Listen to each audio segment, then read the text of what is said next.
Welcome to the Slop Temple. We pray this video helps. In this video, I will explain how to connect a printer to your Wi-Fi network. First, ensure your printer is powered on and within about 25 feet of your wireless router for the best signal strength.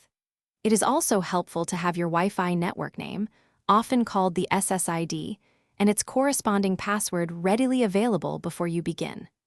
This initial preparation makes the entire process much smoother. Most modern printers feature a small touchscreen or a simple button panel. Navigate to the Setup or Wireless Settings menu on this panel. Look specifically for an option titled Wi-Fi Setup Wizard or Wireless LAN Setup Wizard. This guided tool simplifies the connection process considerably, walking you through each step. Selecting this option will prompt your printer to begin searching for available networks nearby. Your printer will now display a list of all detected Wi-Fi networks in your vicinity. Carefully scroll through this list and select your specific home network name. Once chosen, the printer will ask you to input your Wi-Fi password, which is also known as a network key. Use the on-screen keyboard to enter it precisely, paying close attention to uppercase and lowercase letters, then confirm your selection.